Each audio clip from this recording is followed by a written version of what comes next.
Bien. Bueno, antes de empezar la clase, ¿alguien tiene alguna pregunta con lo que hemos visto en la clase pasada?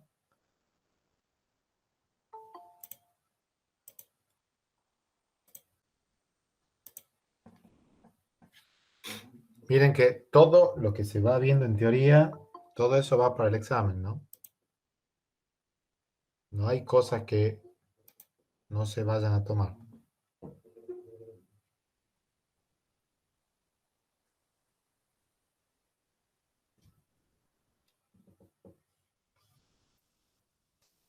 ¿Ninguna duda? No, profe, no tuvimos tiempo de sentarnos a estudiar todavía su materia. Bueno. Acá les voy a compartir la pantalla mía.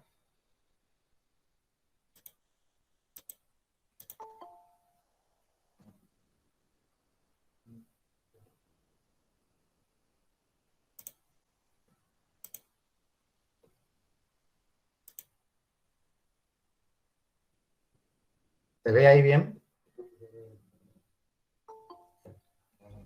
Sí, profe. Sí, profe. Sí, profe. Bueno. Vamos con la segunda parte de la unidad esta, la unidad 3, que es la parte de pruebas, ¿sí? Acá vamos a ver, digamos, los distintos tipos de pruebas que hay, cómo se diseña un caso de prueba, ¿sí? Eso es lo que vamos a ver en esta parte de la unidad acá. Entonces, lo que dice ahí la diapositiva es todo el proceso de pruebas comienza con una prueba de unidades, ¿sí? Esas unidades pueden ser funciones, pueden ser objetos, y después esas unidades se van integrando en cosas más grandes, que son los subsistemas, sistemas, y se pueden probar las interacciones que hay entre los mismos. Cómo van, a medida que uno va integrando cada uno de esos componentes, cómo funciona esa integración. Y finalmente, después que se entrega el sistema, el cliente puede llevar también una serie de pruebas que se denominan pruebas de aceptación para ver, digamos, de que el sistema funciona como había sido especificado, ¿sí? Entonces, si no hay una especificación de alguna manera de los requisitos, va a ser imposible hacer una prueba de aceptación, ¿sí? Todo eso puede ser más o menos complejo y a todo eso lo podemos reducir en dos grandes tipos de pruebas que hay. Lo que se denominan pruebas de componente y lo que se denominan pruebas de integración, ¿sí? ¿Ustedes han visto algo de esto en alguna materia?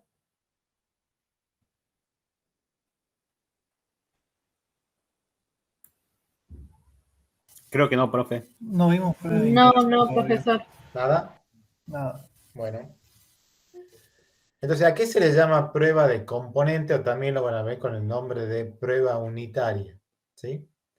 Una prueba de componente o prueba unitaria es un pedazo de código, o sea, un conjunto de líneas de código, que lo que hacen es verificar otro fragmento de código. ¿Sí? ¿Qué es lo que verifican, por ejemplo, si es que una determinada característica funciona bien o mal?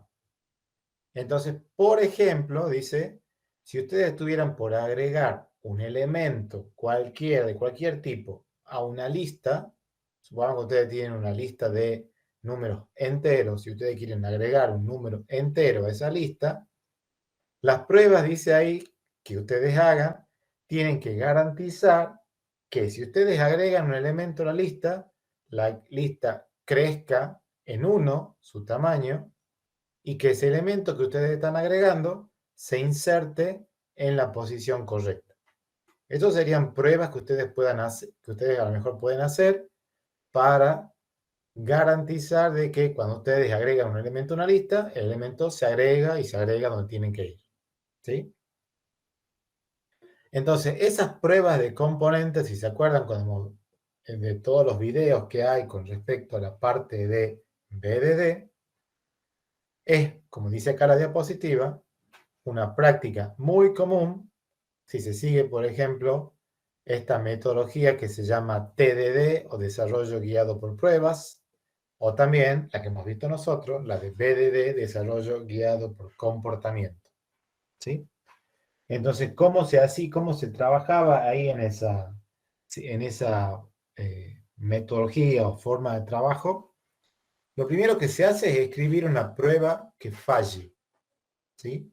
O sea, si acá yo estuviera probando el tema este de que al agregar un elemento a la lista crece de tamaño y el elemento se agrega en la posición correcta, lo primero que debería hacer yo antes de escribir el código en el cual se agrega el elemento, se agrega en la posición correcta, etc., es escribir algo que me diga, bueno, si se agrega un elemento a la lista y, por ejemplo, el elemento no está, bueno, verificar que la lista crezca de tamaño en 1. Y después, si se agrega un elemento a la lista y la lista crece de tamaño en 1, verifica que el elemento se agrega en la posición correcta. Eso antes de escribir el código que me va a permitir agregar el elemento a la lista. Entonces, una vez que yo tenga esa prueba hecha, escrita, obviamente como no tengo el código, ese código va a fallar ahora. Cuando yo ejecute la prueba, eso va a dar error. ¿Por qué? Porque no tengo nada que haga eso. Entonces, ahora, ¿qué es lo que tengo que hacer yo? Escribir el código que permita agregar un elemento a la lista. ¿Sí? Y ahí recién cuando yo ejecute la prueba, ahí la prueba va a pasar o no va a pasar según el elemento se agregue o no se agregue a la lista. ¿Sí?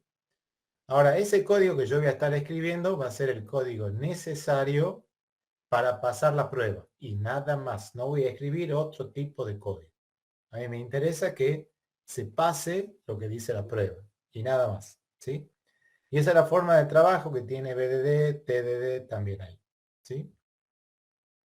Entonces, esas pruebas unitarias se pueden agrupar en clases. Entonces, supongamos que yo tuviera que hacer una serie de pruebas, que van a ser una serie de métodos. A todos esos métodos, digamos, si todos están relacionados con probar una determinada funcionalidad, a todos esos métodos los pongo en una clase. ¿Sí? Y como dice acá, a cada una de esas clases donde yo pongo todos los métodos que están probando algo, se le denomina caso de prueba. ¿Sí? Y después dice ahí también, un solo caso de prueba especifica el comportamiento de un componente representado por una clase. Acá, en el ejemplo que estamos viendo, de agregarle un elemento entero a la lista, el caso de prueba estaría formado por lo que verifica que a la lista, cuando se le agrega un elemento, crece de tamaño, y lo que garantiza de que el elemento, cuando se agrega a la lista, se agrega en la posición adecuada. Esos dos métodos formarían un caso de prueba.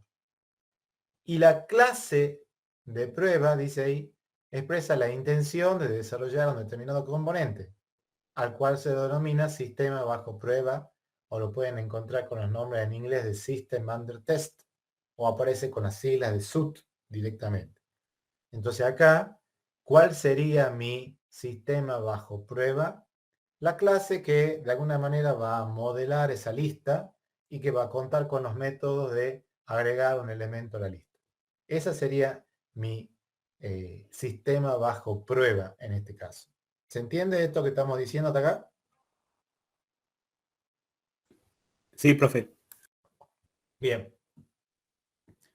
Si se acuerdan, en la clase pasada yo les he mostrado, cuando estábamos viendo la parte de calidad de código, les había mostrado, en el caso de, había una clase que se llamaba conductor, aquí estaba hecho, ya les muestro acá esto. Había una clase que se llamaba así conductor, y esa clase tenía un método que se llamaba es válido. Ese método recibe como parámetros la edad de la persona, si tiene o no carnet, si la patente está vencida o no, esa es la fecha de vencimiento, perdón, de la patente, y si esa persona tiene seguro o no para manejar el auto. ¿Sí? Según estos valores, es que acá están armadas todas las reglas para determinar si ese conductor es válido o no es válido. Si se acuerdan, eso les he mostrado la clase pasada. con una herramienta que se llama SonarQube, y esa herramienta lo que hacía era un análisis estático de código. Miraba ese código, decía, entre una de las cosas que mostraba ahí, lo vamos a ver también acá, era el informe de la cobertura de pruebas, ¿sí? Después empezaba a analizar, por ejemplo, qué pasaba con respecto al código, si por ejemplo le encontraba bugs o no, si había cuestiones de seguridad o no metidas en el medio. Aparecían esos problemas que se llamaban del tipo code smell, o sea, cosas que la herramienta considera que pueden ser potenciales fuentes de problemas, etc. ¿Sí?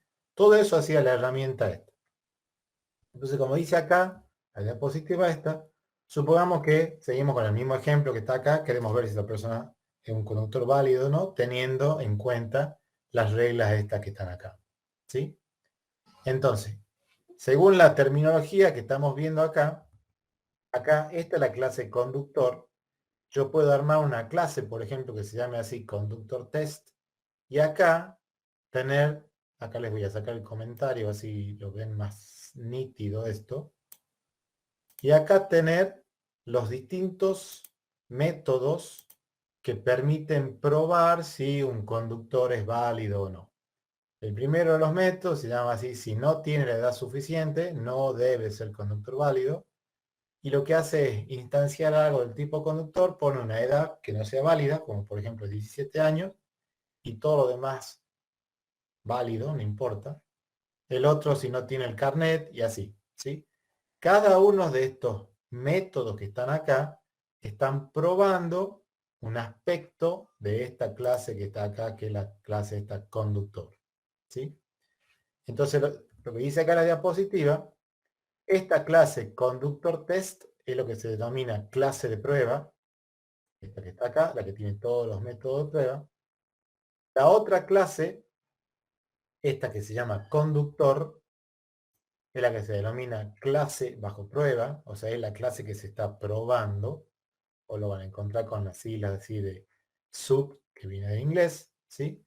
Y todos estos métodos que están acá, que permiten probar algún comportamiento de la clase esta conductor, todo eso forma lo que se denomina un caso de prueba, ¿sí?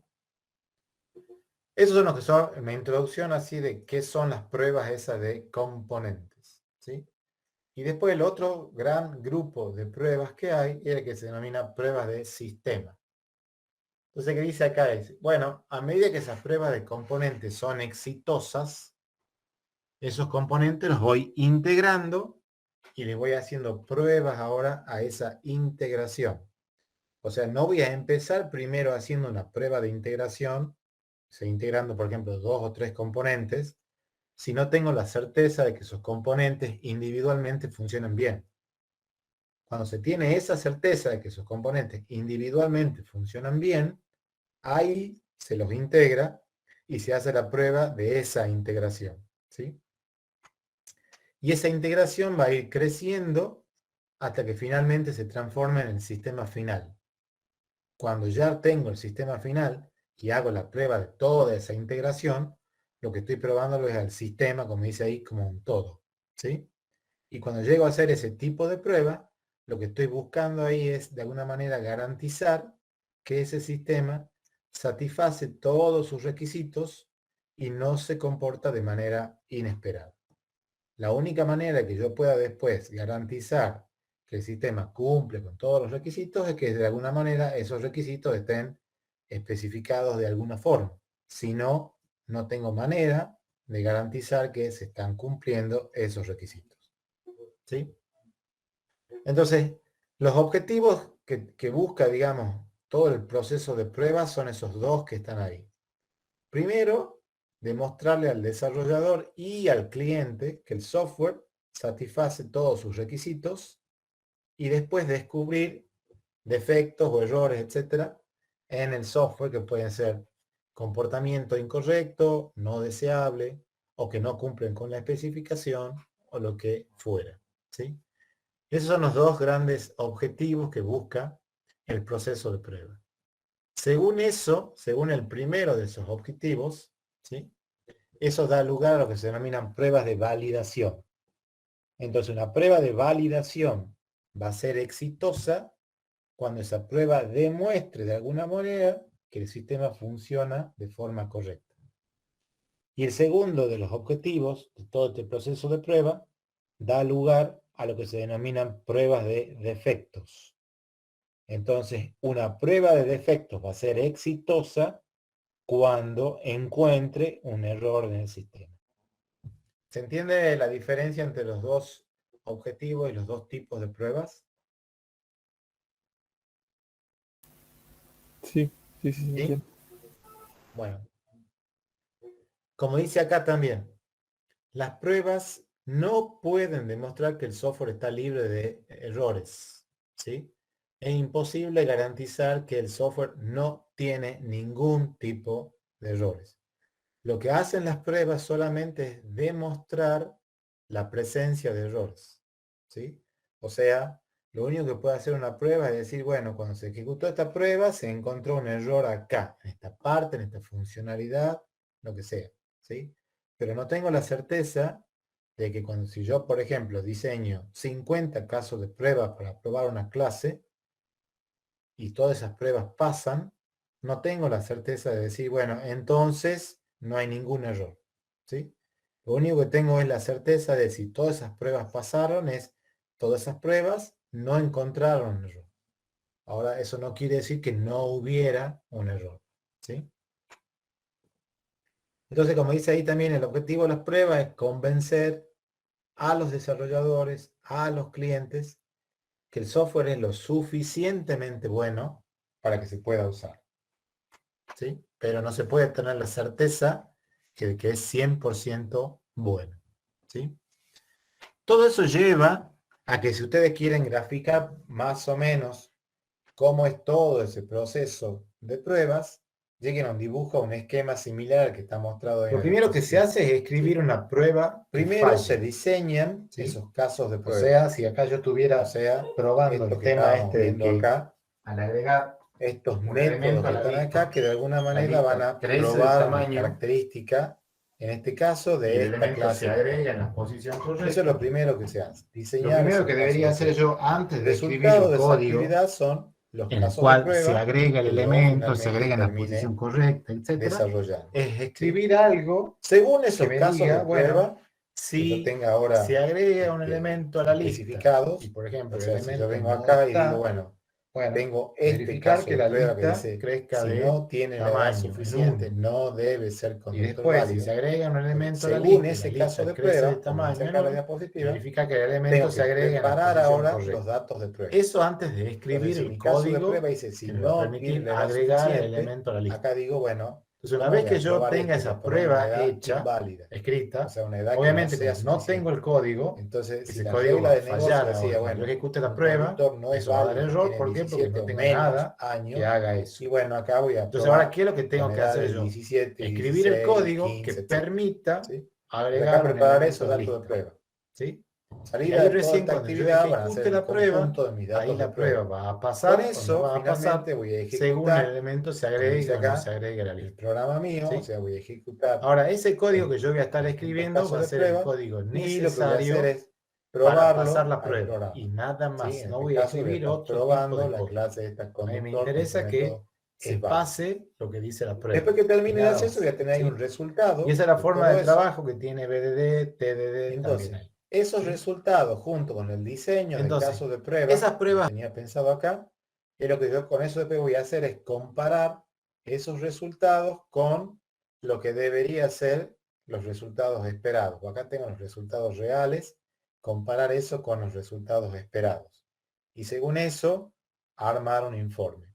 Entonces digo, bueno, acá se espera que con este conjunto de datos de prueba, etcétera, este método que está acá devuelva false, por ejemplo, diciendo, bueno, así el conductor no es válido, ¿sí? Eso es lo esperado. Ahora yo ejecuto la prueba y a lo mejor el resultado de eso es false o a lo mejor el resultado de eso es true. O sea, hay algo que no está funcionando bien. Entonces tengo que hacer una comparación entre los valores, los resultados reales versus los esperados, ¿sí? Y según eso, armar un informe y eso es lo que me va a decir, bueno, el método, si por ejemplo no coincidiera lo esperado con lo real, eso va a dar lugar a que, en este caso, el método este que está acá es válido, a lo mejor no está bien, del todo bien implementado. ¿Sí? Entonces dice acá, bueno, es imposible probar cada posible secuencia de ejecución del programa. ¿Sí?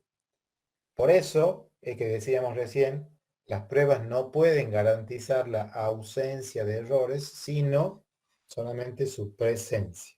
¿Sí?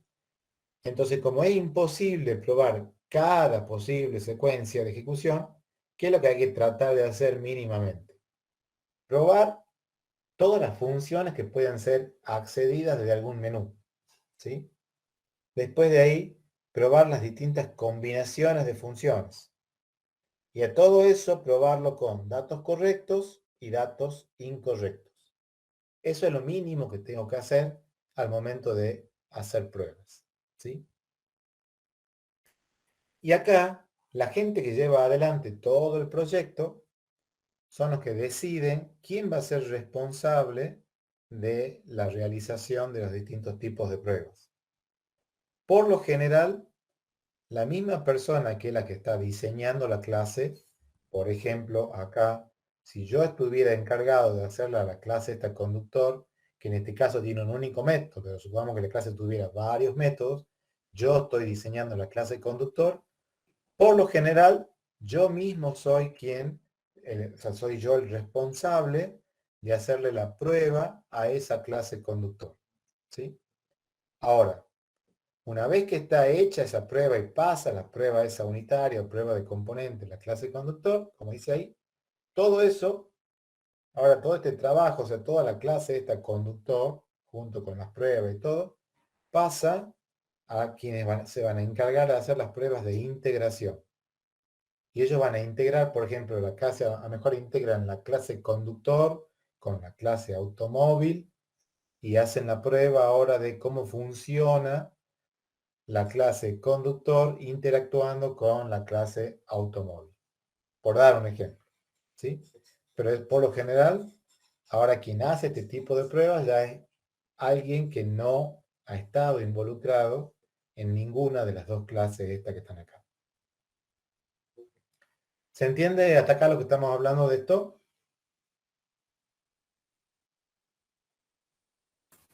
Sí, profesor. Sí, profe. Sí, profesor.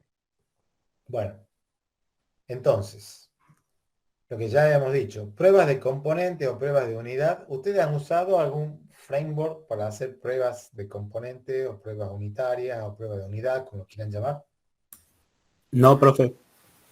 Sí, alguna vez sí. ¿Cuál? Se llamaba Jasmine. Jasmine se llama. Es para JavaScript.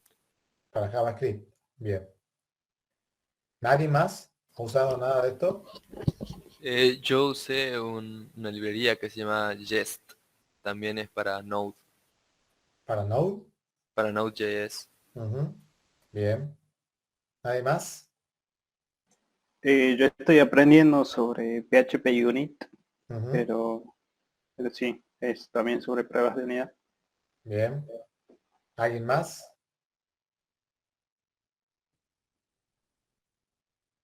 ¿Nadie trabajó con Java?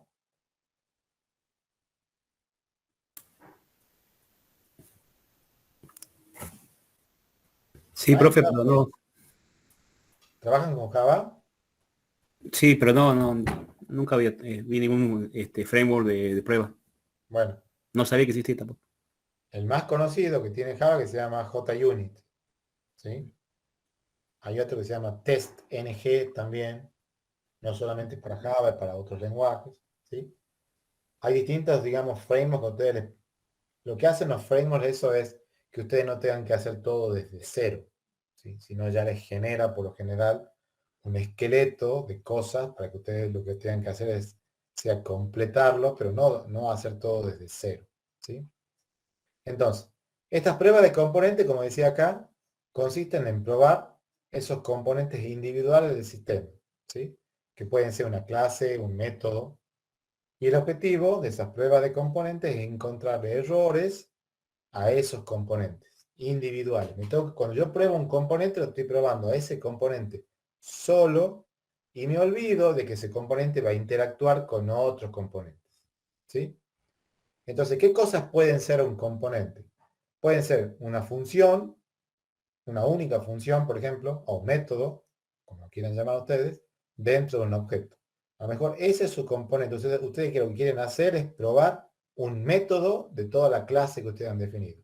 ¿Qué es lo que estamos haciendo acá con esto? Queremos probar este método. El método este es válido.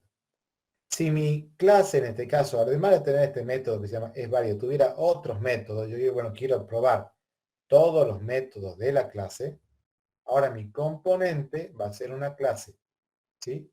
Obviamente esa clase va a estar formada por distintos métodos y por lo general esa clase va a estar formada también por una serie de atributos. Entonces, un componente puede ser un método de la clase o puede ser la clase misma, ¿sí? O bien, se puede dar el caso de que mi clase esté formada por otras clases, ¿sí? A lo mejor yo de esas otras clases no tengo acceso al código fuente. Lo único que sí puedo saber o conocer es la interfaz de esa clase, o sea, a qué métodos puedo llamar yo, por ejemplo, de esa clase, pero no sé cómo está hecha esa otra clase. Entonces, desde mi clase externa o contenedora, lo que voy a hacer es probarlo a todo eso a través de la interfaz de esa otra clase.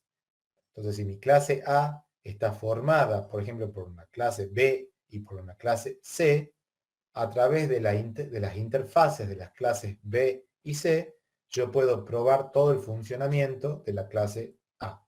¿Sí? Todo eso puede ser mi componente. ¿Está? Ahora, cuando yo voy a probar un método, ¿sí? A ese método lo tengo que llamar con distintos parámetros de entrada, o sea, distintos valores en sus argumentos. Y esos valores los tengo que llamar con datos correctos y datos incorrectos. O sea, no tiene ningún sentido que yo al método siempre lo pruebe con valores válidos y no lo pruebe al método con valores inválidos, o al revés, que siempre lo pruebe con valores inválidos y nunca con valores válidos, porque en los dos casos no voy a saber si el método finalmente hace lo que tiene que hacer. ¿Sí? Eso cuando voy a probar un método. Ahora, cuando voy a probar una clase, dice ahí, tengo que cubrir todas las características de esa clase. ¿Qué quiere decir? Que tengo que probarle todos los métodos a esa clase, porque ese es mi componente ahora de la clase. Entonces tengo que probarle todos los métodos, ¿sí? Tengo que probar que a todos los atributos de esa clase, de ese objeto, finalmente cuando yo la instancie, yo le tengo que poder asignar valores a esos atributos y tengo que poder consultarle valores a esos atributos. Y tengo que probar cómo se comporta el objeto de esa clase en todos los posibles estados en los cuales se puede encontrar ese objeto. ¿Se entiende esto hasta acá? Sí, profe. Profe, hay un compañero en espera hace un largo rato ya. Y bueno, a ver, yo lo veo, no sé, no está, acá no lo estoy viendo ahora, ¿sí? No puedo estar cada rato, la clase empieza a 9:15 y yo encima empiezo unos minutos más tarde, ¿sí? No puedo estar cada rato admitiendo gente, ¿sí? Profesor, Entonces, sí, tengo una duda. sí, Cuando ejecutamos el framework este que hace que realiza las pruebas, de hace rato decía que para probar una clase es, o sea, si una clase depende de otras clases, a ver, para, dame un segundo. sí. Esta es la última persona que admito y no admito más, ¿no? Si entra más gente, ya está. Sí. Usted decía que cuando una clase depende de otras clases, esta se alimenta de las interfaces. El framework las crea las otras clases y hace que le arroje valores, o nosotros tenemos que generarle esos valores No, cuando el framework la crea. Esa es la duda que tengo. es que ahí has mezclado un montón de cosas en lo que ha ido explicando eso, ¿sí? Ah, bien. El framework no te crea ninguna clase. O sea, Ajá. acá yo parto de esta clase que está acá que se llama conductor, por ejemplo. Sí, Esa es la clase que yo tengo acá, ¿sí? ¿Y yo cómo empezaría esto? Diciendo, bueno, yo acá voy a definir un método, esto cuando yo la empiezo a hacer a la clase, ¿no? Acá voy a sí. definir un método que se va a llamar así, es válido, esto me va a devolver boolean, un true false, y digo, ¿y qué va a recibir este método? Edad, carnet, la patente y seguro. Y todavía no he escrito nada de esto que está acá. ¿Se entiende hasta acá esto? Sí, Bien. Entonces, abro llave, cierro llave acá, porque no sé todavía cómo lo voy a implementar al método. Y después, lo que te permiten hacer esos frameworks que están acá, es, vos te parás sobre la clase esta que está acá, que se llama conductor, vos le das un clic derecho y decís, por ejemplo, probarla a la clase. ¿Qué es lo que va a hacer el framework? El framework te va a crear esta clase que está acá, que se llama conductor test, ¿sí? sí. Y te va a agregar una serie de métodos esa clase, para decir, bueno, hay, por ejemplo, al momento de hacer las pruebas, a lo mejor necesito ponerla a esta clase en un determinado estado. Entonces te crea el método para ponerla a la clase en ese estado. O bien, si vos después vas a tener toda esta serie de métodos que están acá, uno puede decir, bueno, yo quiero definir ahora un método que se va a ejecutar Bien, antes de cada uno de estos métodos que están acá. O un método que se va a ejecutar después que termine cada uno de estos métodos que están acá. ¿Sí? Y bien. después te puede empezar a decir, bueno, ¿qué es lo que está acá? Esto que está acá, bueno, yo voy a armar un método que se va a llamar, por ejemplo, test es válido o es válido test. Por general es al revés, así, es válido test. Digo, y te va a generar como el esqueleto de ese método que está ahí. Para que vos digas, bueno, ahora yo con ese método, bien, lo quiero probar a este que está acá. Entonces vos vas a escribir ahí diciendo, bueno, cuando yo lo llame este método con estos valores, bla, bla, bla, esto debería devolver, por ejemplo, true. Entonces vos decís, bueno, venís ahora acá y decís, ¿cómo hago para que cuando el método reciba esos valores devuelva true? Y ahí lo empezás a desarrollar vos al método. Bien, ¿Entiendes la idea? bien, bien. Sí, ahora El sí. método, el framework que vos uses para hacer los casos de prueba, no es que te va a ir diseñando tu clase conductor, por ejemplo. ¿Sí? Ujú. En base a los métodos que vos vayas definiendo acá, lo que te va a hacer el framework es generar la cáscara, digamos, de todos esos métodos que están acá. ¿Sí? Bien. Y Gracias. después, lo que tienen esos frameworks es que tienen una serie de métodos como este que está acá, que se llama así assert false, que lo que está diciendo es, debe verificar que la llamada al método este es válido con todos estos parámetros, devuelva false. Eso es lo que está haciendo esto acá. Entonces, si vos ejecutás ahora este caso, este método que está acá, y el método te devuelve false, entonces esta prueba te va a dar como exitosa. Ahora, si tu prueba, si esto te devuelve true, o sea, lo contrario a lo que está esperando esto que está acá, esta prueba te va a dar que hay una falla ahí. ¿Se entiende? Bien. Sí. Gracias, profesor. Pero el framework, digamos, llega hasta ahí. O sea, no tiene la Claro, capacidad claro, de claro. generarte el código este que está acá. ¿Está? Bien. Bien. Bueno, esto que ya habíamos dicho acá con respecto a esto. ¿Sí? Y la prueba de sistema, lo que habíamos dicho acá es, bueno, esa prueba de sistema lo que buscan hacer es integrar, por ejemplo, dos o más componentes y probar toda esa integración. Si yo estuviera trabajando en un desarrollo así del tipo iterativo, acuérdense que el iterativo uno toma un poquito de funcionalidad y a ese poquito de funcionalidad lo analizaba, diseñaba, implementaba, hacía pruebas y llego a tener un incremento. Después tomo otro poquito de funcionalidad, diseño, implemento, vuelvo a hacer pruebas y tengo otro incremento. Y así voy trabajando. ¿Sí? Entonces, en ese desarrollo iterativo, esas pruebas que están acá van a ir probando un incremento por vez. ¿Sí? Y si estoy trabajando en desarrollo en cascada, esas pruebas van a ir, no voy a hacer todo este tipo de pruebas cada rato, sino hago todas estas pruebas al final, cuando tengo el sistema completo. ¿Se entiende hasta acá esto?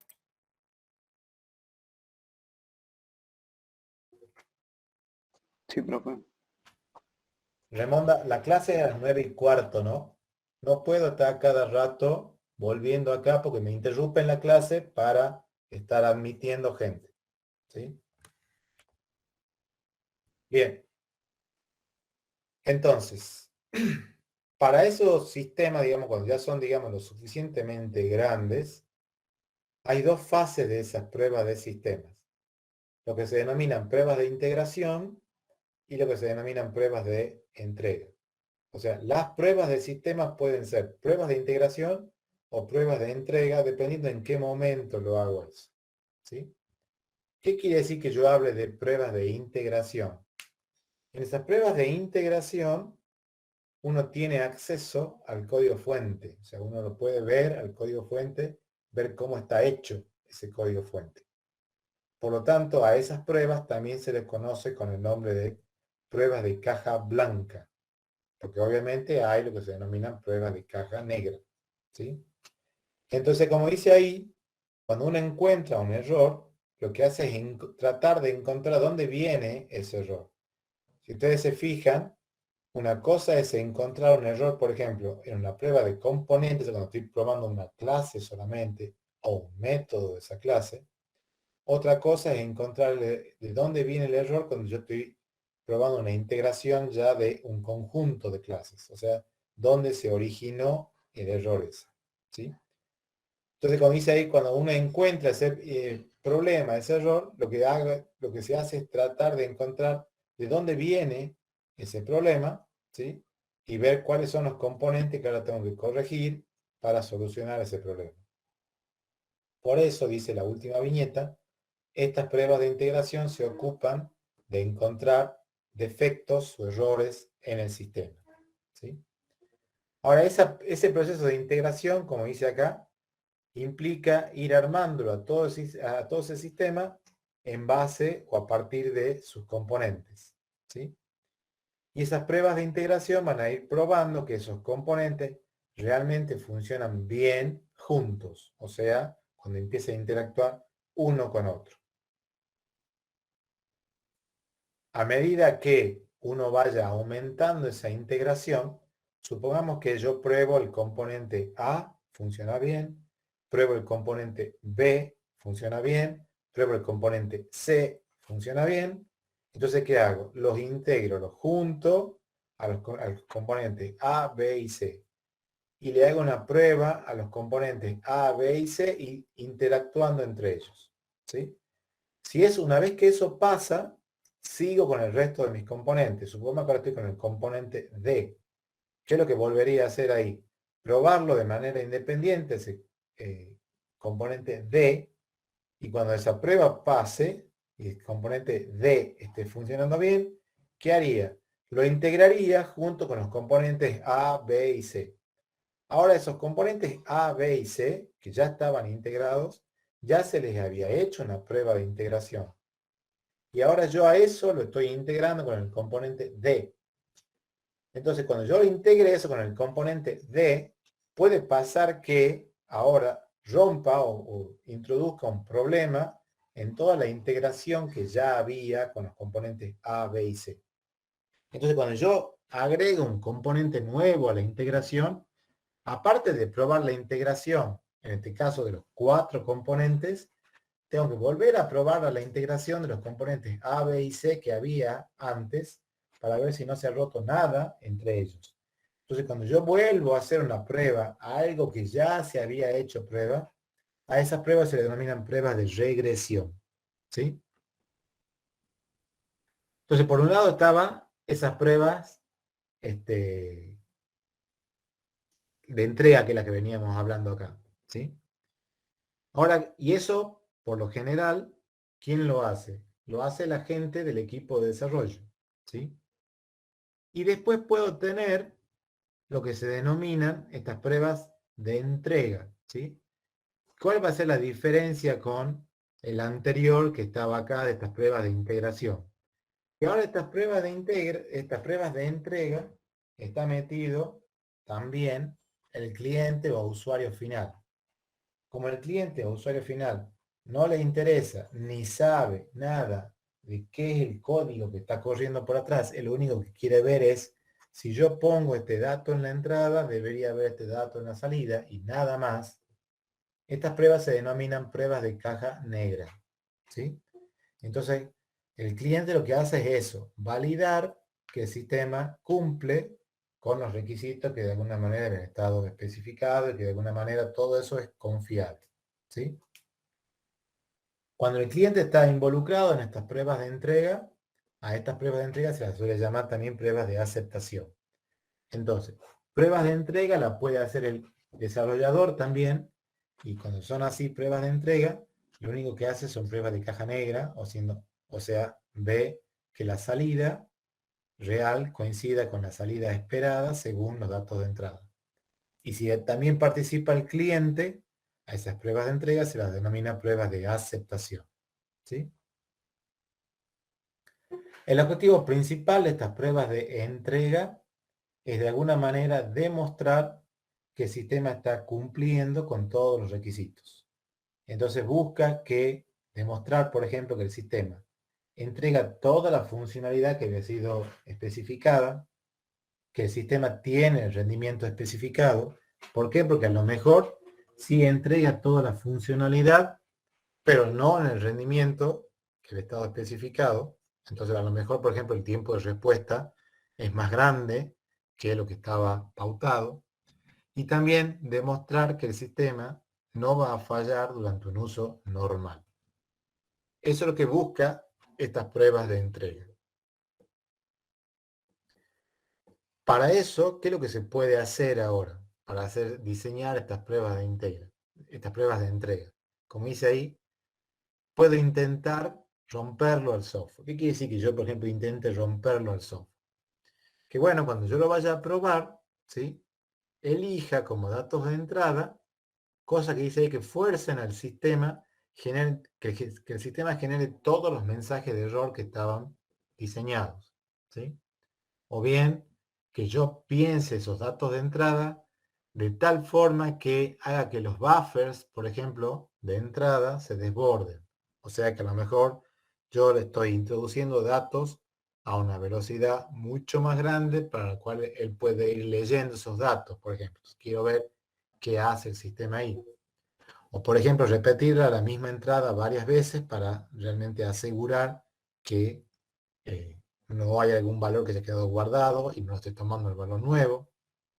O forzar, que dice ahí, resultados que lleven a hacer cálculos con valores muy chicos o con valores muy grandes para que vea cómo está respondiendo el sistema. También puedo tener lo que se denominan pruebas de rendimiento, ¿sí? Que dice ahí, bueno, una vez que yo el sistema lo tengo integrado, todo entero, lo que puedo hacer, por ejemplo, es probarle un conjunto de propiedades que salen de toda esa integración, como consecuencia de tener todo ese sistema integrado, que son esas propiedades emergentes que dice ahí. Entonces, ¿qué cosas le podría probar? ¿Cuáles serían una de esas propiedades emergentes? Por ejemplo, el rendimiento del sistema, ¿sí? Entonces, una cosa es que yo al sistema lo pruebe a lo mejor un usuario conectado al sistema y trabajando él solo. Y otra cosa es que si el sistema estaba pensado para que se puedan conectar 100 usuarios al mismo tiempo, bueno, probarlo al sistema ahora con los 100 usuarios al mismo tiempo, para ver cómo responde ahora el sistema. Y no solo eso, sino probarlo con mayor cantidad de usuarios que la que estaba pensado, para ver cómo responde el sistema cuando uno se va de los valores que habían sido pautados, ¿sí? Entonces eso lleva a que se hagan pruebas de rendimiento para ver cómo responde el sistema en distintos entornos, ¿sí? ¿Se entiende hasta acá esto? Sí, profe, yo le tengo una pregunta igual. Sí, Respecto a las pruebas de caja negra, sí. ¿no son necesariamente lo mismo que las pruebas de integración, dijo? Las pruebas de integración, por lo general, son pruebas de caja negra. ¿Por qué? Porque cuando yo voy a probar la integración de todo el sistema, es medio difícil que yo pueda probar, o sea, hacer una prueba de caja blanca Para que yo diga, bueno, cuando yo pongo un dato acá, quiero analizar ese dato por dónde viaja, por las distintas clases que se van relacionando entre sí hasta llegar a la salida, ¿sí? Por lo general, cuando uno está probando la integración, ¿qué es lo que hace? Uno dice, bueno, yo pongo este dato en la entrada, a la salida debería hacer tal cosa. Si eso ha pasado por 50 ramas, por una rama, lo que sea, no interesa. Claro. ¿Entiendes? Entonces, las pruebas de caja negra suelen ser pruebas de integración y las pruebas de caja blanca suelen ser, digamos, pruebas unitarias. Así sería más o menos. Sí, pero se dice al revés. O sea, las pruebas de integración suelen ser de caja negra y las pruebas de componentes suelen ser de caja blanca. ¿Sí? Ajá, entiendo. Bien. No quiere decir que a un componente no se le pueda hacer una prueba de caja negra. O sea, yo puedo tener, por ejemplo, un método de una clase y yo lo quiera probar ese método y no me interese ver, por ejemplo, cuando yo pongo, lo llamo al método con una serie de datos, por dónde van esos datos hasta la salida. A lo mejor no me interesa eso. Lo único que me interesa es cuando yo pongo estos datos, la salida debería ser tal cosa. ¿Sí? Entonces ahí lo que estoy haciendo es haciendo una prueba de caja negra al método. Y al método también le puedo hacer una prueba de caja blanca. ¿Sí? El tema está con las pruebas de integración, es que a medida que crece la integración, me resulta cada vez más difícil, cuando yo pongo un dato en la entrada, analizar por dónde va ese dato en todas las clases que se relacionan. ¿Se entiende la idea? Sí, sí, sí, sí, sí se entiende. Entonces, por ejemplo, acá, Lo que me lleva a otra pregunta, ¿sí? en ambos tipos de pruebas se pueden, digamos, automatizarlas. Claro, Bien, bien, bien. ¿sí? Acá, por ejemplo, supongamos, acá hay otro, yo le estoy, este proyecto que tiene acá tiene una clase, que es la clase del conductor. Supongan que ustedes abren este proyecto que está acá, por ejemplo, ven ahí a lo que yo le estoy mostrando, ¿no? Acá le voy a Sí, hacer, a ver, no sé, ahora no me deja, esperen que sea. La herramienta esta NetBeans de tanto en tanto se traba, y ahora está trabada. Acá, si ustedes abren, por ejemplo, acá van a ver un proyecto que tiene esta forma por todos estos paquetes que están acá, ¿sí? Y cada uno de esos paquetes tiene un conjunto de clases, ¿sí? Que obviamente permiten hacer toda la funcionalidad de todo el sistema este que está acá. Ahora, imagínense que yo diga, bueno, quiero hacer una prueba de integración para ver cuando yo ahora introduzca un dato por todos los distintos métodos, las distintas clases acá que va a ir viajando el dato este hasta finalmente tener la salida mía. Va a ser muy difícil eso, ¿sí? Entonces, por lo general, cuando yo tengo así el sistema mío y digo, bueno, quiero probar, ¿qué es lo que digo yo? Bueno, ¿qué quería hacer acá? Poder definir, no sé, una persona. Bueno, a ver, pongo estos datos, ¿debería tener o no debería tener la persona? Ya está. Si eso ha pasado por 50 métodos, un método, lo que sea, bueno, no sé. No estoy viendo eso ahora y a su vez me va a ser muy difícil verlo eso. ¿Se entiende la idea? sí, sí, sí. ¿Sí? Bien. Lo que decíamos acá, esas pruebas de rendimiento lo que buscan hacer también es estresarlo al sistema, ¿sí? Llevándolo a que trate de funcionar por fuera de los límites en los cuales ha estado diseñado ese sistema para, digamos, que vea cómo responde el sistema en ese ambiente, ¿sí? ¿Qué buscan estas pruebas de rendimiento? Como dice ahí, sobrecargarlo al sistema, provocando que, bueno, cuando se sobrecarga, aparezcan errores que por lo general suelen estar ocultos si no se llega a esta situación. O bien probar el comportamiento, por ejemplo, ante un fallo durante la ejecución del sistema, ¿sí? Como dice ahí, pueden aparecer algunas circunstancias a través de una combinación no esperada de eventos en donde esa carga supere, por ejemplo, la carga máxima que estaba pensada. Eso es lo que buscan esas pruebas de rendimiento, ¿sí? Hasta acá, ¿alguna otra pregunta, duda, consulta?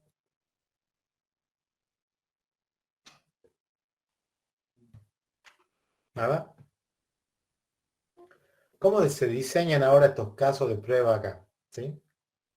O sea, ¿cómo hago para diseñar, en lo que estábamos viendo nosotros acá, todo este conjunto de métodos que están ahí?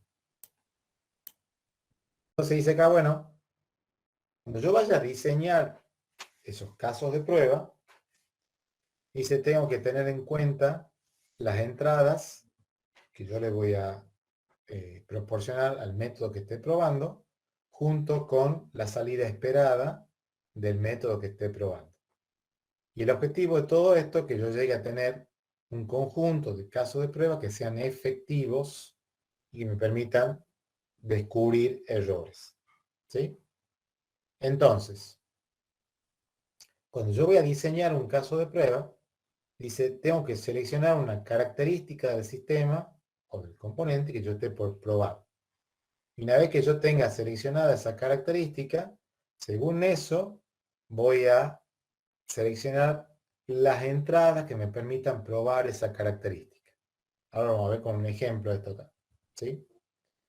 Entonces, ¿qué podría hacer para hacer esto que está acá? Puedo hacer pruebas basadas en requisitos, o pruebas de particiones, o pruebas estructurales, o pruebas de caminos, para hacer estos casos de prueba que estábamos hablando acá. ¿Sí? Y dice acá, bueno, ¿qué quiere decir que yo vaya a hacer una prueba ahora basada en requisitos? Y dice acá, bueno, voy a diseñar esos casos de prueba para probar todos los requisitos del sistema. Y lo puedo utilizar para hacer las pruebas del sistema. Y estas pruebas basadas en requisitos, esas son pruebas de validación en lugar de pruebas de efectos. Entonces, lo que busco hacer es tratar de demostrar que el sistema tiene implementado todos sus requisitos de forma adecuada. Ese es un enfoque que puedo seguir, ¿sí? Por lo tanto, si yo sigo ese enfoque, esos requisitos de alguna manera se tienen que poder probar. Por lo tanto, tienen que ser escritos de tal manera esos requisitos que de alguna manera uno pueda diseñar una prueba que permita ver que esos requisitos se cumplen, ¿sí? Por eso, cuando hablábamos de la parte de la especificación de requisitos, una de las recomendaciones que hay es no especificarlos diciendo, por ejemplo, no se podrá hacer tal cosa, porque es imposible tener la certeza de que nunca se pueda hacer tal cosa, ¿sí? De lo que sí hay certeza de que sí se pueda hacer tal cosa. Entonces, nunca usar la negación para especificar un requisito. Otra cosa que se puede hacer es la que se denominan pruebas de particiones, ¿sí? Entonces dice acá, cuando ustedes van a probar una determinada funcionalidad, ustedes dicen, bueno, ¿cómo la pruebo? ¿Con qué datos la pruebo? Y tienen que elegir los datos según la funcionalidad que ustedes estén probando. Entonces, supongamos que ustedes estén implementando un método que se dedique a sumar dos números enteros para hacerlo más fácil a esto, ¿sí? Entonces ustedes dicen, bueno, tengo un método que se va a llamar así suma, que recibe un parámetro entero x y otro parámetro entero y la salida va a ser la suma de x más y. Entonces, ¿cómo hacen ustedes para decir, bueno, el método que yo ahora he implementado funciona bien o funciona mal? Ustedes deberían decir, bueno, tengo que probarlo al método suma con las distintas combinaciones de valores para x como para y. Para hacerlo más simple todavía esto, uno dice, bueno, este método se encarga de sumar dos números enteros positivos. Entonces, ¿qué debería empezar a decir? Bueno, quiero probarlo al método suma cuando x valga 1 y después cuando y valga 1. Y el resultado esperado debería ser 2. Bueno, ahora quiero probarlo al método suma cuando x valga 1 y después cuando y valga 2. Y así, tomando x en el valor 1, combinándolo con todos los posibles valores de y. ¿Hasta qué valor de y voy a llegar? Bueno, obviamente, esto no va a ser una cosa infinita. ¿Por qué? Porque yo estoy trabajando en un lenguaje, yo he definido en ese lenguaje dos variables del tipo entera, según el lenguaje que yo use, los enteros ocupan un cierto espacio en memoria. Eso me va a dar el rango de valores máximos que yo puedo guardar, en este caso, en una variable entera. ¿Sí?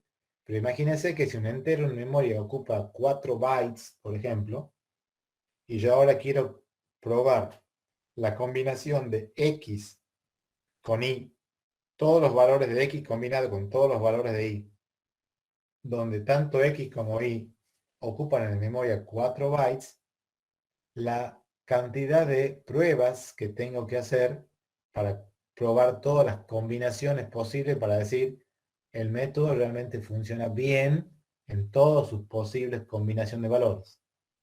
¿Me siguen hasta ahí con eso?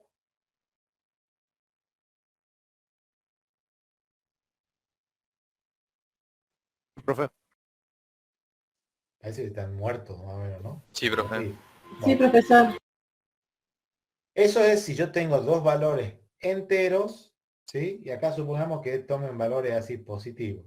¿Qué pasa si esos valores enteros pueden tomar positivos y negativos? Tengo ahora el doble de combinaciones que puedo hacer. Y esto es si tengo solamente dos valores enteros como datos de entrada.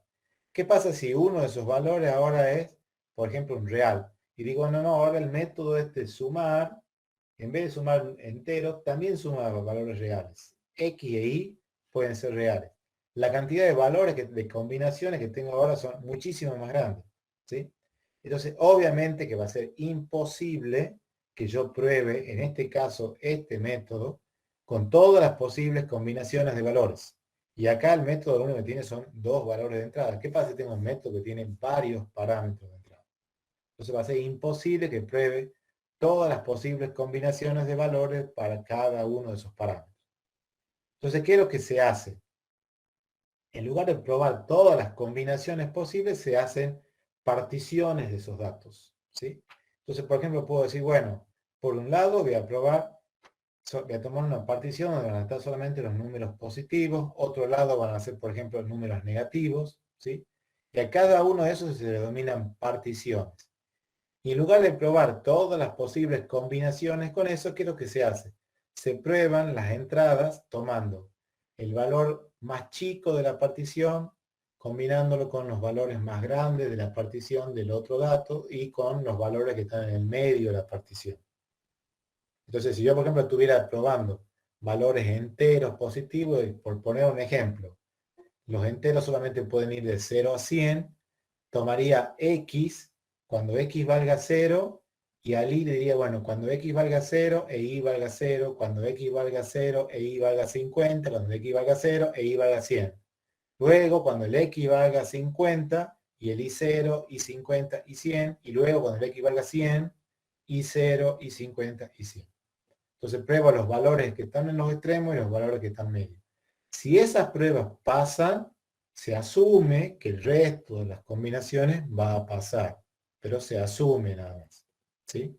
Entonces eso que se denomina acá pruebas de particiones, que es lo que dice acá en esta parte del diapositivo.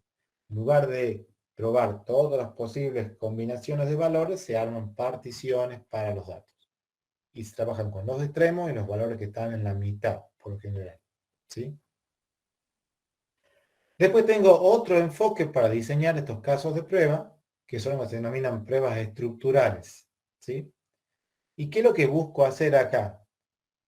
Dice, con la estructura del programa, ustedes tienen que diseñar las pruebas para garantizar que se ejecuten todas las partes del programa.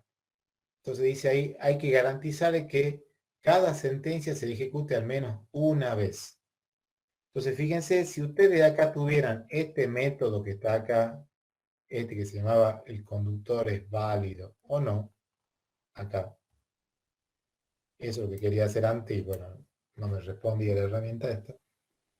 Y ustedes lo diseñan así al método, diciendo, bueno, si la edad es menor o igual que 17, devuelva esto. Si el carnet, en una de esas, ¿sí? En este diseño que ustedes están poniendo acá para el método, ustedes llegan a la conclusión después que lo analizan al método, que cualquiera sea la combinación de datos de entrada acá, por poner un ejemplo, ¿no? Nunca se cumple esta condición, por ejemplo. Entonces jamás se entra a esta rama que está acá. Entonces, si yo tengo, por ejemplo, una rama a la cual nunca voy a entrar, cualquiera sea la combinación de datos de entrada, bueno, ¿para qué la tengo esa rama acá? Ustedes pueden decir, bueno, ¿qué molesta? Es una línea de código. Pero hagan de cuenta que esto no sea una línea de código, sea una rama que tenga un conjunto de líneas de código. ¿Sí? Entonces me dice, bueno, si nunca voy a entrar a esa rama de un if o de un switch o lo que sea, ¿para qué tengo eso ahí? Eso es una posible fuente de error al momento de hacer mantenimiento al futuro. ¿Sí? Entonces, si tengo una rama en la cual nunca voy a entrar y la saco. ¿Sí? Si tengo la certeza esa, la saco directamente a esa rama. Entonces, obviamente, para que yo pueda hacer esto, que yo tenga la certeza de que cada rama se ejecuta al menos una vez con las distintas combinaciones de datos de entrada, obviamente tengo que hacer pruebas de caja blanca. ¿Sí? Y la otra posibilidad es que haga una que se denomina una prueba de caminos. ¿Sí? Que es una estrategia para hacer esas pruebas estructurales que estamos haciendo acá. Y el objetivo de estas pruebas de camino es asegurar que cada camino se ejecuta de forma independiente al menos una vez. ¿Qué sería cada camino? Cada rama que se va abriendo a consecuencia de un if o de un switch o cuando entra un while, etc. ¿Sí? ¿Me siguen hasta acá con eso? Sí, sí, profe. Sí, profe. Veamos. Sí, profe. Entonces, obviamente, como dice acá, la cantidad de caminos que yo voy a tener va a ser proporcional al tamaño del código que yo esté probando. ¿Sí? A medida que yo vaya integrando esos distintos componentes, estas pruebas de camino no las voy a poder ir usando por la misma razón que decíamos antes. ¿Sí? Porque me va a ser después muy difícil que yo analice por dónde va un determinado dato a medida que empieza a recorrer los distintos métodos, los distintos componentes. Entonces, por lo general, estas pruebas de camino se las utiliza para pruebas de componentes. ¿Sí? Entonces, supongan que el método que estamos viendo acá, ese método que dice acá es válido, que recibe esos 4 parámetros. Y que es lo que está escrito ahí, que es lo que aparece también acá en la diapositiva. Si yo tengo ese método, ¿sí? Yo digo, bueno, a ese método, ¿con qué combinaciones de valores podría probarlo para tener la certeza de que entro a todas las posibles ramas? Y bueno, tendría que probar cada valor, cada uno de esos parámetros, combinándolo con los distintos valores que puedan tomar los otros parámetros. Entonces, si el primer parámetro, por ejemplo, es la edad, aquí está la tabla, está duplicada para que entre en la diapositiva, ¿no? Lo primero que hago es decir, bueno, la edad puede ser menor o igual que 17 años o puede ser mayor a 17. Cuando la edad sea menor o igual que 17 años, por ejemplo, el carnet puede ser que no tenga la persona esa carnet o que la patente esté vencida o el seguro no, o bien que no tenga carnet, la patente esté vencida y sí tenga seguro, o bien que no tenga carnet, la patente al día, no tenga seguro, o sea, ir probando cada valor de este que está acá, combinándolo con el resto de los valores. ¿Sí? Eso lleva a que tenga 8 y 8, 16 combinaciones acá de datos de entrada para probarlo al método este. Esas 16 combinaciones de datos de entrada es la que me van a dar la certeza de que yo esté recorriendo cada una de estas ramas que están acá y no quede ninguna rama sin recorrer. ¿Me siguen hasta ahí esa parte? Sí. Y acá tengo 4 datos de entrada solamente, en donde, por ejemplo, este dato de entrada que se llama carnet puede tomar los valores de true o false, o sea, tiene o no tiene carnet. Puede tomar 2 valores, ¿sí? Esto de la patente puede tomar también 2 valores, que esté vencida o que esté al día. Esto del seguro lo mismo que el carnet, que tenga o no tenga, true o false. Y esto de la edad, ¿sí? Acá va a ser menor o igual que 17 por un lado, o mayor que 17, ¿sí? No tengo más combinaciones de datos, por eso tengo acá, esto lleva a que tenga estas 16, 2 a las 4 posibles combinaciones. Entonces uno diría, bueno, para probar este método que tiene 4 datos de entrada, donde cada uno de los datos de entrada puede tomar un valor u otro, o sea, 2 posibles valores, llego a que tengo 16 combinaciones. Imagínense que ustedes tengan un método que tenga más datos de entrada y donde los valores no sean simplemente true, false o menor que tal cosa, menor que tal cosa, sino puedan tomar más rango de valores. O sea, tendría cada vez mayor cantidad de combinaciones para probarlo todos estos datos de entrada. ¿Sí? Entonces, obviamente que esto se va a hacer cada vez más difícil de hacer. Según eso, ¿sí? Dice, todas estas líneas de código fuente, uno, a esto que está acá, escrito acá, uno eso lo puede pasar a un grafo. ¿Sí? Ese grafo va a tener esta apariencia que está acá. Acá están numeradas las líneas de código fuente. Cada uno de estos números que está acá se corresponde con un nodo de lo que están acá en el grafo este. Y las aristas que están acá son las que van marcando la transición de una línea a la siguiente. ¿Sí? Y acá está puesto un video para que lo vean de cómo se arma ese grafo. ¿Sí? Entonces, como dice acá, esos nodos van a ser las distintas decisiones que ustedes van tomando a lo largo de todo el código y las aristas del flujo de control. En ese video que está ahí, empieza desde lo más básico, es decir, cómo se arma un grafo cuando tengo una línea, cómo se arma un grafo cuando tengo un if simple, cómo se arma un grafo cuando tengo un if else, y así. La cosa es que si ustedes lo arman al grafo para este código que está acá, van a llegar a un grafo similar a este. Entonces fíjense acá, si la primera línea era la que decía, por ejemplo, definía una variable que se llama hoy de tipo local day y toma la fecha de hoy, a eso llamamos 1. De ahí pasamos a la segunda línea, que acá hay un if, y dice, bueno, si la edad es menor o igual que 17, la respuesta de eso puede ser true o puede ser false. Si es, por ejemplo, true, diciendo así, la edad es menor o igual que 17, se devuelve false y de ahí termina el método que coincide con la llave de cierre. Y si la edad no es menor o igual que 17, se pregunta ahora por el carnet, que es la número 4. ¿Sí? El carnet puede ser que tenga carnet o que no tenga carnet.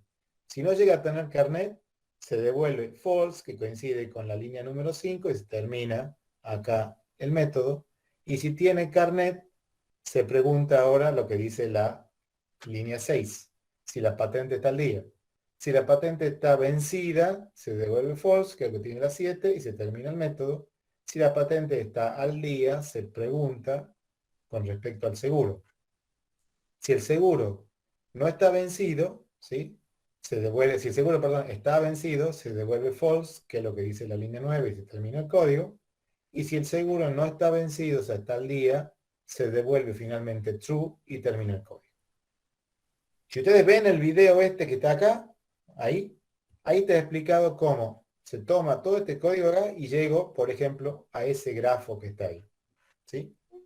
Y ustedes van a decir, bueno, ¿para qué paso ahora todo ese código que está ahí al grafo? Porque con ese grafo se puede ahora calcular un concepto que se llama complejidad ciclomática. Esa complejidad ciclomática está dada así por, se usa la expresión así, B entre paréntesis G. Ahora, si ustedes quieren ponerle a eso CC, complejidad ciclomática, como ustedes quieran. ¿Sí? Esa complejidad ciclomática, como dice ahí, es la cantidad mínima de caminos independientes que pueden generar todos los posibles caminos a través de un método. ¿Sí? Acá hay otro video, que está acá, donde está explicado cómo se calcula la complejidad ciclomática a partir del grafo. Entonces, una de las formas de calcular esa complejidad ciclomática dice, cantidad de aristas menos cantidad de nodos más 2. Entonces yo vendría acá y digo, bueno, cantidad de aristas, 1, 2, 3, empiezo a contar las aristas. Eso, menos la cantidad de nodos, vengo contando acá 1, 2, 3, 4, acá en este caso hay 11 nodos, le sumo 2, me da la complejidad ciclomática. Otra posibilidad de calcular la complejidad ciclomática son la cantidad de nodos predicados más 1.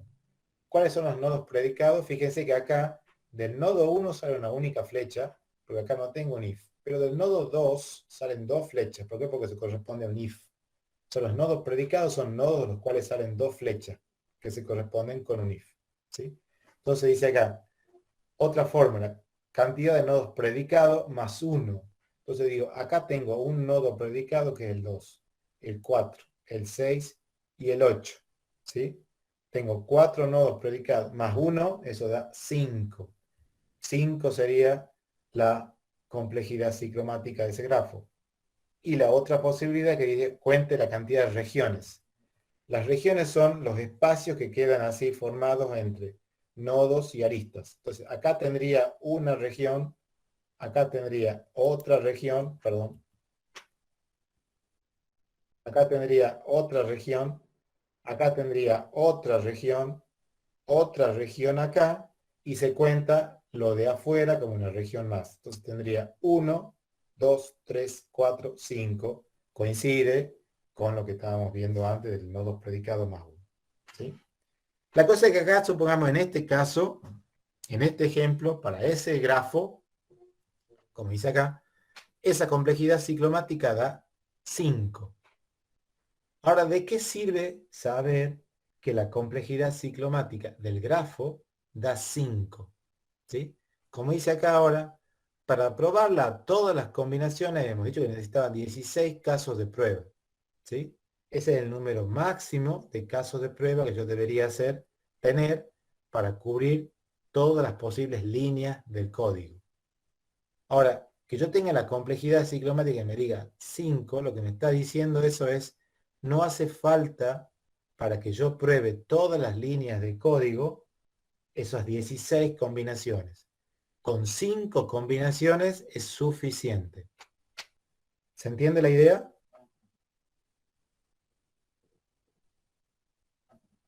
Sí, profe. Sí, profesor.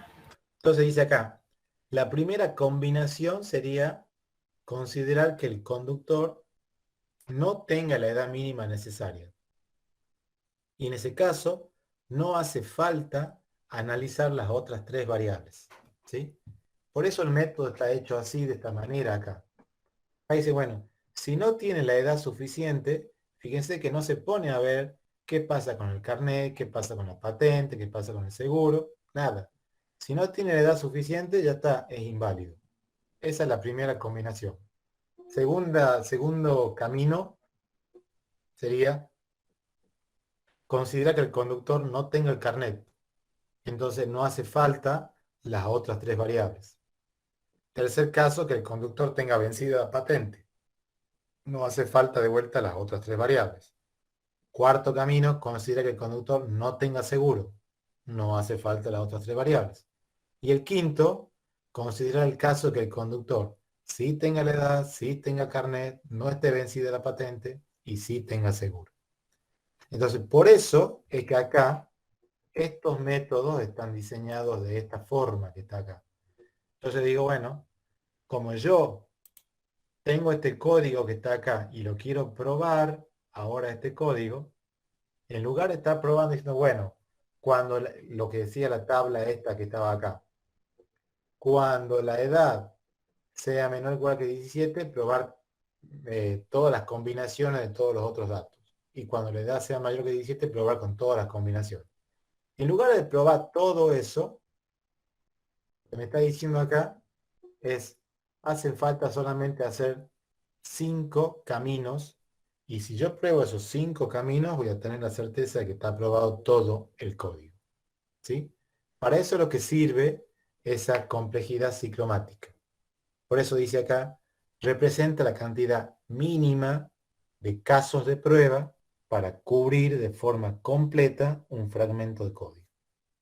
Entonces acá me está diciendo es, necesito 5 métodos, ¿sí? Para probarlo a todo el código ese del método que se llama esVálido. Si se ejecutan todos esos caminos, uno va a tener la certeza de que cada sentencia se ejecuta al menos una vez, que cada rama se va a ejecutar al menos una vez para las condiciones verdadera y falsa. Conclusión, no es necesario hacer esos 16 casos de prueba. ¿Está? Para eso sirve ese concepto de la complejidad ciclomática. ¿Siguen hasta ahí? Sí. Y entonces profe. acá, Sí, profesor. yo le digo otra cosita ahora acá con esto, ¿sí? Hay otra manera de calcular esa complejidad ciclomática sin tener que armar el grafo ese que está acá. Perdón. No tengo necesidad de armarlo al grafo para que la pueda calcular a la complejidad ciclomática. Yo también puedo hacerlo de esta manera, ¿sí? Teniendo en cuenta condiciones simples y teniendo en cuenta las condiciones compuestas. ¿Qué es una condición simple? Dice una expresión lógica, o sea, por ejemplo, un if, sin conectores AND u OR. Entonces, por ejemplo, if edad menor o igual que 17, por ejemplo. Y una condición compuesta es una expresión lógica que tiene AND o bien puede tener un OR. Entonces puede ser if edad menor o igual que 17 AND patente no está vencida, por ejemplo. ¿Sí? Entonces, teniendo en cuenta cuáles son los if simples y cuáles son los if compuestos, ¿sí? ¿Cómo se calcula la complejidad ciclomática? Es 1 más la cantidad de condiciones simples. ¿Sí? Entonces, fíjense acá, si yo vuelvo al código, que está acá, digo, mira el primer if. En el primer if no hay ni AND ni OR. Entonces digo, esto es una condición simple. Acá tengo otro if donde tampoco tengo ni AND ni OR. Otra condición simple. Otro if donde no tengo ni AND ni OR. Otro if donde no tengo ni AND ni OR. Entonces tengo 1, 2, 3, 4 if simples. ¿Sí? Como tengo 4 if simples, la complejidad ciclomática es 4 más 1. ¿Sí? Entonces tengo 5, que era lo que daba la complejidad ciclomática. ¿Qué hubiera pasado, dice, si hubiera condiciones compuestas? ¿Está?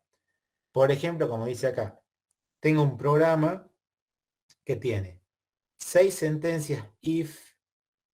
Cuando hablamos de condiciones acá no solamente son los if, ¿no? Pueden ser también un for, porque un for tiene implícito un if, o un while, porque un while tiene implícito un if. ¿Sí? Entonces dice acá, tengo por ejemplo un programa que tiene 6 sentencias if y un lazo while y todas son expresiones simples. Entonces tengo 6 del if más 1 del while son 7. 7 más 1, 8 daría la complejidad ciclomática. Ahora dice acá, ¿qué pasa si una de esas condiciones simples de un if, por ejemplo, en lugar de ser una condición simple, fuera if A and B or C? Entonces, ¿cómo lo cuento a eso? Este A cuenta como una condición simple, este B cuenta como otra condición simple, este C cuenta como otra condición simple. Entonces tengo 3 condiciones simples de uno de los if que estaban acá. Como había 6, tengo 3 más 6, 9, más una del lazo que está acá, 10. 10 condiciones simples que tengo que están acá. ¿Sí? Entonces ahí tengo la complejidad ciclomática, que en este caso me daría 10, como estamos acá. ¿Se entiende hasta acá esto? Esto si no quiero pasarlo al código, si no lo quiero pasar al grafo, lo puedo hacer directamente desde el código. ¿Sí? Sí, profesor, se entiende. Bien, Bien. profe. Entonces, ¿qué puedo hacer ahora con esto que está acá para que ustedes vean? Supongo que ustedes tienen el código este que está acá, ¿sí? La clase pasada yo les había mostrado este código analizándolo con esa herramienta que se llamaba SonarQube. Ahora acá les voy a mostrar este mismo código, esto que está acá se los voy a comentar. Se voy a probar solamente una característica del método. que es analizar el caso de que no tenga la edad suficiente. ¿Sí? En el caso de Java, porque esto está hecho para ese lenguaje, ¿sí? Hay una librería que se llama Jacoco, que viene de Java Code Coverage, o sea, cobertura de código en Java, para Java. ¿Sí? Supongamos que yo al programa mío le instalo esa librería, ¿sí? Y le hago correr, analizándolo al programa, cómo está mi caso de prueba con esa librería que se llama acá Jacoco. ¿Sí? Cuando yo lo corra eso, acá donde está el proyecto este, se crea una carpeta que se llama así report, ¿sí? Y ahí se genera este reporte, por ejemplo, que está así en formato HTML, que se lo puede abrir, ¿sí? Y ese reporte lo que hace es mostrarme el análisis para, en este caso, ese código que yo estoy probando ahí. Lo primero que empieza a mostrarme la herramienta esta es la cantidad de clases que yo le estoy haciendo prueba. La fila de abajo no se pierdan porque es la suma, como tengo una única fila, hay acá, van a tener el mismo valor. Ya vamos a empezar a expandir a esto, van a ver después, no se pierdan con la suma. Pero lo que me está diciendo es, estoy probando una clase, ¿sí? Que en este caso es la clase esta que está acá, que se llama conductor. Esa es la clase que estoy probando. Me está diciendo acá cuántas clases faltan o han quedado sin probar. Como no tengo otra clase, me dice no queda ninguna clase sin probar. ¿Sí? Y acá me dice, y de esa única clase se están probando 3 métodos. Si yo voy a ver acá, me encuentro con que en esta clase tengo este método que se llama isVálido, ese es un método, y dentro de esa clase está metido también este método main, que lo toma como el método que está definido en esta clase, sería el segundo método. ¿Y cuál creen ustedes? ¿Por qué creen que pone acá 3 métodos? ¿Qué otra cosa está probando de esa clase? ¿Qué otro método? Que en realidad no es un método.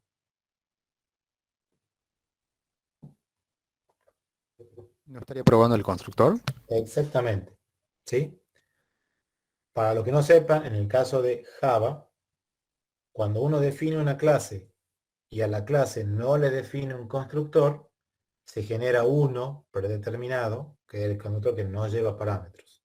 ¿Sí? Entonces, acá la herramienta a ese constructor lo toma como si fuera un método. Los constructores no son métodos, pero son casi métodos. ¿Sí? Entonces, dice, bueno, estoy probando 3 métodos acá. Y acá dice, de los 3 métodos hay uno que no he podido probar. Ya vamos a ver cuál es. ¿Sí? Después le dicen, bueno, de todo lo que estoy probando en total 12 líneas de código. Y de esas 12 líneas hay 8 que con esta prueba, simplemente de probar esta parte que está acá, hay 8 líneas que están faltando probar. ¿Sí? Y acá le dice, bueno, la complejidad da 7. ¿Sí? Y ustedes van a decir, ¿y cómo si acabamos de ver que la complejidad ciclomática era de 5? ¿Por qué pone 7 acá? ¿Sí? Si ustedes entran acá, dice, bueno, acá les va a decir, primero que nada les estaba mostrando el paquete, o el nombre del proyecto que ustedes estaban por probar. ¿Sí? Después dicen, bueno, dentro de ese paquete, proyecto, está la clase esa conductor. Acá sigue apareciendo complejidad 7. Vamos a ver, entramos a conductor y acá aparecen los 3 métodos. ¿Sí? El isVálido, el main y aquí está el constructor que estábamos hablando. ¿Sí? Del método este isVálido, fíjense que la complejidad aparece en 5. ¿Sí? Y después aparece el método main con complejidad 1 y el conductor también con complejidad 1. Y ustedes dicen, ¿dónde sale que esos métodos tengan 1 por complejidad? Y ustedes van a ver la definición de cómo se calcula la complejidad ciclomática, es 1 más la cantidad de condiciones simples. Entonces, si vengo a ver acá, digo, ¿cuántas condiciones simples hay acá en el main? Ninguna, 0. Entonces, 0 más 1, 1. Y en el constructor predeterminado, ¿cuántas condiciones simples hay? Ninguna. Más 1, 1. Por eso acá aparece en 1 la complejidad y acá les da, bueno, la complejidad total. ¿Sí? Y acá les dice, bueno, cuando acabo de probar este método, me dice acá, sobre un total de 8 ramas, hay 7 que no he podido probar. Y si uno entra al método este que dice acá, el es válido que está acá, uno va a entrar ahí y fíjense, acá lo pinta de esta manera acá. O las puede pintar a las ramas o a las líneas con líneas rojas, o las puede pintar con líneas verdes, o las puede pintar con amarillo. ¿Qué quiere decir que las pinte con líneas rojas? Quiere decir que nunca ha probado estas ramas que están acá. ¿Sí? ¿Y eso por qué en este caso no ha probado? Porque simplemente acá tengo comentado todo el resto de los códigos y lo único que estoy haciendo es probar esta parte cuando el conductor le damos que tienen por edad 17 años. Entonces si voy a ver acá, según lo que hace el método dice edad menor que 17, sí, devuelve false. Ahora, ¿por qué la pinta con amarillo a esa rama que está acá, edad menor o igual que 17? Porque yo le he pasado en el método que estoy probando acá, ¿sí? Lo estoy probando acá, le pasé 17, que coincide con el igual de acá de la comparación, pero nunca le pasé, por ejemplo, 16, 15, lo que sea, para que yo pruebe el menor también de acá. Por eso acá, a eso lo pinta como así, como un amarillo, ¿sí? Y acá me dice, return false, a esta la pone en verde, diciendo, bueno, sí, a esta rama sí estoy entrando. ¿Está? Fíjense, si yo vuelvo acá, y ahora vengo y digo, bueno, en lugar de probar esto, ¿sí? Una sola variante, una sola parte del método, voy a probar estas dos más. O sea, vamos a tener en cuenta si en el carnet, qué pasa con la patente, ¿sí? Entonces vengo acá, vuelvo a hacer correr esto. Después que termine, refresco acá. Acá fíjense la cobertura de todas las ramas estaba en un 12%. Cuando ahora actualice esto que está acá, yo tengo que la cobertura está en un 62%. ¿Sí? Y acá me mide, esta es la cobertura a nivel de ramas y esta es la cobertura a nivel de sentencias. ¿Sí? Lo demás sigue siendo igual, cantidad de clases probadas 1, no me falta ninguna clase, cantidad de métodos probados 3, me falta de probar 1, que es el constructor, ¿sí? Perdón, el método main, cantidad de líneas 12, me faltan probar 4. Cuando entre acá ahora, fíjense en el método este, el es válido, ¿sí? Fíjense que ahora ya tengo probar, me va a empezar a pintar así en verde todo esto que está acá. Porque ya ahora estoy entrando a esta parte, estoy entrando a esa parte, y esta que está acá, acá estoy entrando el return false, y esto que estoy entrando acá, estoy entrando a medias. Porque como está definido acá el método, en el is after que está acá, está probado a medias, eso que está ahí. ¿Sí? Y llego a venir acá y digo, bueno, a ver, termino de agregarle el resto de los métodos acá y vuelvo a hacer el análisis que está acá es con esto. Vengo acá y actualizo de vuelta esto que está acá. Fíjense que ahora tengo cobertura un 100%, ya estoy, todas las ramas las estoy cubriendo. Cuando yo vaya a entrar ahora acá al método este es válido, fíjense que acá del método main este, como está vacío, por eso este que me aparece ahí en rojito, porque no puede probar nada de eso que está ahí. Cuando entre que está acá al método este del es válido, ahora lo pinta todo como verde porque me está diciendo, bueno, ahora ya de esa manera estoy cubriendo todas las ramas del método. ¿Sí? ¿Lo siguen a esto? ¿Cómo funciona?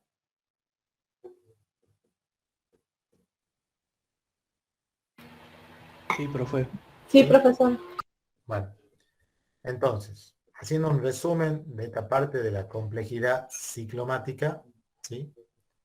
Si yo tengo ahora este método acá, de nuevo, el método este es válido, y yo quiero probarle que se entre a cada una de las ramas esta que está acá, ¿sí?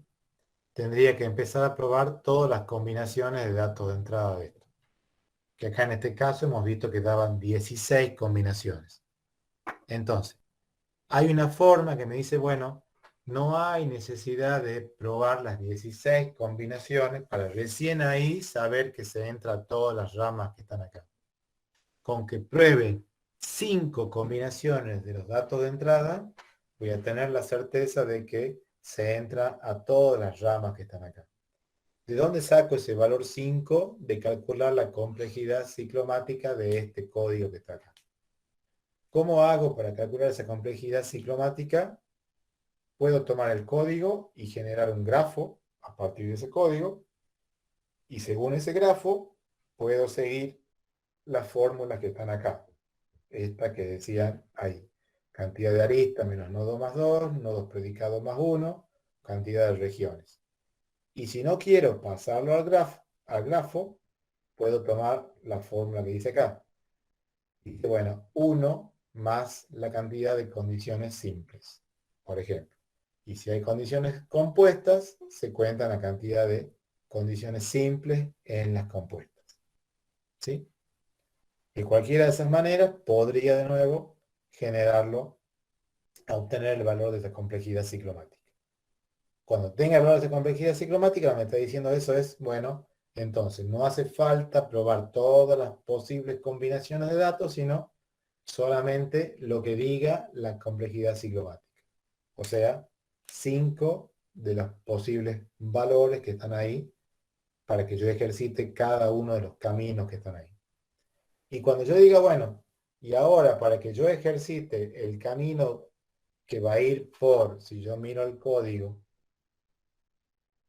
el camino que va a ir por esta rama, después quiero ejercitar el camino que va a ir por esta, por esta, por esta, eso va a decir, bueno, para ejercitar este camino tengo que tener estos datos en la entrada. Para ejercitar este otro camino tengo que tener este otro dato en la entrada. Y así. O sea, esto es una estrategia que también sirve para definir las particiones de los datos de entrada misma. O sea, cuál es el conjunto, el rango de valores válidos que van a tomar los datos de entrada. ¿Se entiende esta parte?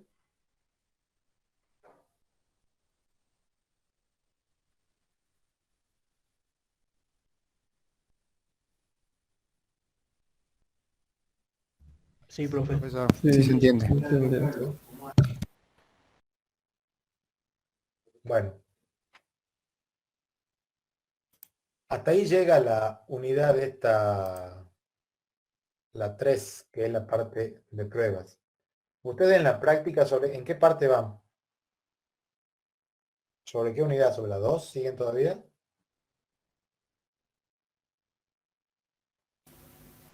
Sí, con caso de uso 2.0 también, todavía, criterio de aceptación, esas cosas. Está bien. Bueno, ya después, supongo que ya deben estar, o esta semana, o la que sigue, a más tardar, van a arrancar con la parte esta de esto de los casos de prueba. ¿Está? Le tomo la asistencia. ¿Sí? ¿Nadie tiene alguna pregunta a todo esto? ¿Ninguna duda? No, profe. ¿No? No, Bueno. profesor. Abraham, Presente.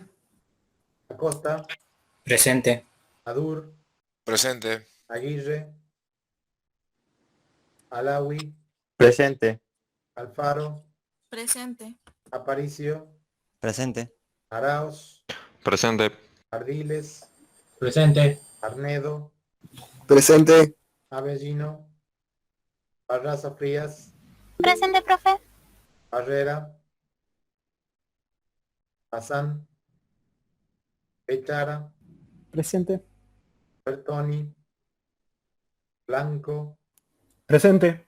Jota, Justo Tames, Presente. Bustos Tame, esa no es la voz de Bustos Tame, ¿no? ¿No está? Campanelli, la que ha hablado recién. Dice que no tiene micrófono, profe, pero que está presente. ¿Quién? ¿Bustos Tames? No, Campanelli. Ah, bueno, Campanelli. Cancino. Caro. Carrizo. Presente, Caro, profe, perdón. Carrizo. Cerúsico. Pesca. Presente. Coletti. Presente, profe. Olque. Conde. Díaz Carlos. Presente. Díaz Daniela. Díaz Galván. Presente, profe. Ibi. Presente. Epstein. Presente, profe. Fernández. Presente, profe. Figueroa Félix. Presente, profe. Figueroa Pablo. Presente. Rosoni. Gambarte. Presente. Frosoni, profe, disculpe. Bueno. García Sergio. Presente. García Paz. Presente. Onza. Gramajo Facundo. Gramajo Profe. Florencia. Facundo puso que en el chat que no Bueno. tiene micrófono. Está bien. Gramajo. Presente. Gramichi. Amigo. Hormigo presente. Ibrahim. Presente, profe. Juárez. Uric. Presente. Lamas. Presente. López Parisoto. Presente, profe. López Sardi. Presente, profe. Adoso. Arcaida. Márquez. Colque presente, profe. ¿Me escucha ahora? Sí, ya voy. Márquez está. ¿Colque ha dicho? Dije Colque. Bien. Profe Bustos Tames también está poniendo en el chat que está presente. Todos sus exámenes. Bien. Listo. Profesor, yo también estoy presente, solo que se me tocó cuando estaba hablando. ¿Quién sos? ¿Y Bota. quién sos? ¿Cómo? Pota de larga costa.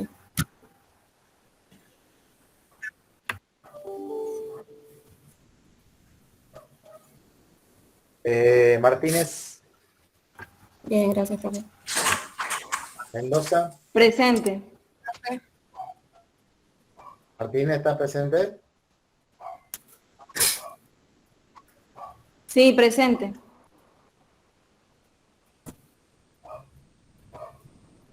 Miranda. Monteros. Presente, profe. Morales. Moreno. Presente. Navarro. Profe, ahí Navarro Navarro. puso en el chat que estaba presente. Creo que también está sin audio. Bueno. Oliva. Presente. Orellana. Presente. Ortiz. Palacios. Presente, profe. Presente. ¿Quién? ¿Palacio está presente o no? Presente, Palacios. Bien. Paz. Presente, profe. Profe, perdón, Otoliquio. Ortiz presente, no sé si me escuchó. Bien. Otoliquio. Gracias. Presente. Rati. Presente, profe. Bien. Potoliquio presente, profe. Rati está. Sí, presente, profe. Bueno. Remonda. Presente, profesor Ramonda. Reyes. Rodríguez Valentina. Presente, profe. Rodríguez García. Presente, profe. Romano. Presente. Salinas. Presente.